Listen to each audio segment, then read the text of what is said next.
Une quinzaine de courageux aventuriers prendront part cette semaine à la 4e édition du projet Au sommet pour des rêves. L'expédition vise principalement à amasser de l'argent pour la fondation Rêve d'enfants en gravissant le mont Washington au New Hampshire. Les participants tenaient à rencontrer les médias ce matin avant d'effectuer le grand départ en autobus. Maxime Aubry, il y avait d'ailleurs un participant tout spécial parmi le groupe. Oui, effectivement, Olivier, c'est plus d'une quinzaine de personnes qui étaient réunies ici ce matin au Montagnet pour effectuer le grand départ vers le mont Washington au New Hampshire. Tout ça pour accompagner Samuel Bérubé, un jeune de 13 ans qui a vaincu la leucémie lors de son enfance. C'était jour de grand départ ce matin pour une quinzaine d'aventuriers qui partaient pour un périple de quelques jours sur le mont Washington, plus haut sommet du nord-est des États-Unis. Parmi eux, le jeune Samuel Bérubé, 13 ans, tenait à participer à l'ascension quelques semaines seulement après avoir combattu la leucémie. Un défi qui se dit prêt à relever. Mais oui, là-bas, il fait froid, puis il y a les records du monde devant, fait qu'il va falloir être bien habillé. Mais c'est sûr qu'après tous les entraînements qu'on a faits, je me sens prêt. Ouais, on y va comme pas à pas, comme une montagne, c'est comme une maladie d'enfant un peu. L'ascension du mont Washington permettra aussi au groupe de remettre plus de 30 000 $ pour la Fondation Rêve d'enfants. Un organisme qui a d'ailleurs permis à Samuel de réaliser un de ses plus grands rêves. Je voulais aller aux Jeux olympiques à Vancouver en 2010, puis j'ai vu 5 matchs de hockey. Samuel ne sera pas laissé à lui-même au cours du voyage. Ses parents ainsi que des habitués des 3 premières éditions l'accompagneront. J'ai toute une équipe là, extraordinaire qui est encore là cette année. J'en ai que ça fait 2 ans, j'en ai que ça fait 3 ans, j'en ai que c'est leur première expérience.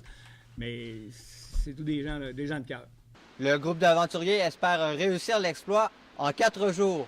Si l'expédition est faite plus rapidement que prévu, ils pourront bénéficier de petites vacances au New Hampshire. Maxime Aubry, ATM Nouvelles, Saguenay.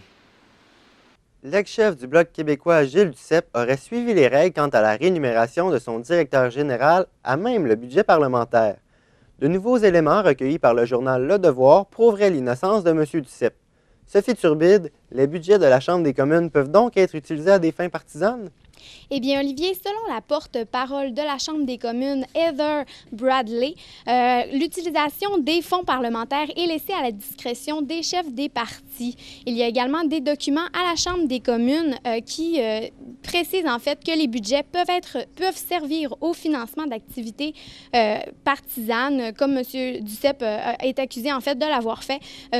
Comme le dit les allégations en fait de ses adversaires politiques. Vous avez rencontré des citoyens de Jonquière afin de connaître leur opinion sur le sujet. Eh bien oui, la majorité des personnes que j'ai rencontrées soutenaient M. Duceppe là, dans cette controverse. Ils estiment en fait que l'homme politique a vraiment bien fait là, au cours de son mandat et ils estiment qu'il a vraiment eu de la bonne foi là, au cours de son mandat. S'il y a de bonne foi, moi je crois que oui. Après ce qu'on peut voir dans l'actualité, hier non, mais peut-être maintenant oui. Moi je croirais que oui. Il y a quelque chose qui se passe en arrière de ça, mais je croirais qu'il a raison. Mais personnellement, je pense pas qu'il faisait ça de mauvaise foi non plus, là. Est-ce que des gens estiment que M. Duceppe n'a pas respecté les règles de la Chambre des communes? Non, en fait, plusieurs personnes ont affirmé que M. Duceppe était coupable. Par contre, il y avait plusieurs personnes indécises sur le sujet, donc ils attendaient d'avoir plus d'informations dans les prochains jours. Je suis très perplexe à ce sujet. Disons que je suis très déçu. Je ne sais pas trop quoi penser encore. J'attends des informations supplémentaires. Je le sais pas. J'ai trouvé que les paroles de Pauline Marois étaient bonnes. Elle a dit « Je lui laisse le bénéfice du doute. C'est un homme juste et bon. Alors, on va attendre ce qu'il va décider, puis on verra après ça, on le jugera. » Merci beaucoup, Sophie. Je vous en prie. L'ex-premier ministre du Québec, Bernard Landry, a critiqué Pauline Marois sur sa façon de gérer le Parti québécois. Sans la pointer directement, il explique que les dirigeants devraient faire passer le parti avant leurs propres ambitions personnelles. Selon lui, le PQ devrait mettre le cap sur l'indépendance et faire tout ce qu'il peut pour aller vers cet idéal.